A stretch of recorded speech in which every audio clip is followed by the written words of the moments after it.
آج میں آپ کو ایک بہت مشہور واقعہ سنانے جا رہی ہوں۔ یہ واقعہ قابل نصیحت ہے۔ اس میں آپ کو معلوم ہوگا کہ کس طرح سے ایک گنہگار کو بھی اللہ تعالیٰ ہدایت دے دیتا ہے۔ ایک بڑے سے بڑے گناہ کرنے والے کے دل میں بھی قرآنی آیات اثر کر جاتی ہے۔ یہ واقعہ ہے فضیل بن عیاض کے بارے میں، جو کہ ایک بہت بڑے اور مشہور ڈاکو تھے۔ یہ دن میں ڈاکے ڈالا کرتے تھے اور رات میں عیاشی کرتے تھے۔ ایک دن یہ 2 منزلہ مکان پر ڈاکہ ڈالنے کے لیے جا رہے تھے کہ اوپر سے آواز آ رہی تھی۔ کان لگا کر سنا تو کوئی بزرگ قرآن کریم کی یہ آیت بڑی دل سوزی سے تلاوت کر رہے تھے۔ وہ آیت کریمہ ہے، أَلَمْ يَأْنِ لِلَّذِينَ آمَنُوا أَن تَخْشَعَ قُلُوبُهُمْ لِذِكْرِ اللَّهِ وَمَا نَزَلَ مِنَ الْحَقِّ، یعنی کیا مومنوں کے لیے ابھی وہ وقت نہیں آیا کہ ان کے دل اللہ تعالیٰ کے ذکر سے اور جو سچی کتاب اللہ کے یہاں سے اتری ہے اس کے پڑھنے سے کانپ جائے۔ قرآن کریم کی یہ آیت کریمہ سنتے ہی ان کے دل پر رقت طاری ہو گئی اور توبہ کرتے ہوئے نیچے اترے اور کہنے لگے کہ ہاں وقت آ چکا ہے، اب وہ وقت یقیناً آ چکا ہے۔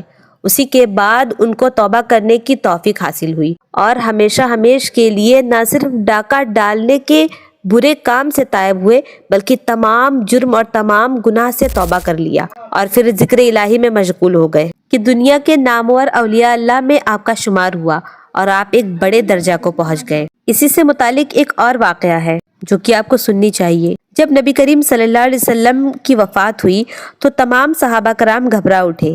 بعض تو اس گھبراہٹ و پریشانی میں اپنی ہوش و حواس پر قابو نہ رکھ سکے۔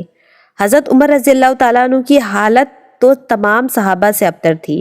آپ ننگی تلوار لیے پھر رہے تھے کہ اگر کسی نے یہ کہا کہ نبی کریم صلی اللہ علیہ وسلم اس دنیا سے جا چکے ہیں تو میں اس کی گردن مار دوں گا۔ حضرت ابو بکر صدیق رضی اللہ تعالیٰ عنہ مسجد نبوی میں ممبر پر کھڑے ہو کر صحابہ کرام کے سامنے اعلان کیا۔ انہوں نے فرمایا، من کان منکم یعبد محمدا فإن محمدا قد مات ومن کان یعبد اللہ فإن اللہ حی لا یموت، اور پھر دلیل میں قرآن کریم کی یہ آیت کریمہ تلاوت کی، وما محمد الا رسول قد خلت من قبلہ الرسل افإن مات او قتل انقلبتم علی اعقابکم ومن ینقلب علی عقبیہ فلن یضر اللہ شیئا۔ قرآن کریم کی یہ آیت کریمہ سن کر حضرت عمر رضی اللہ تعالیٰ عنہ کی آنکھیں روشن ہو گئی اور ایمان کی روشنی دلوں میں جگمگا اٹھی اور تلوار میان میں ہو گئی۔ ان واقعات سے اس بات کی تصدیق تو ہوتی ہے کہ اللہ تعالیٰ کے ذکر سے اہل ایمان کے دل لرز اٹھتے ہیں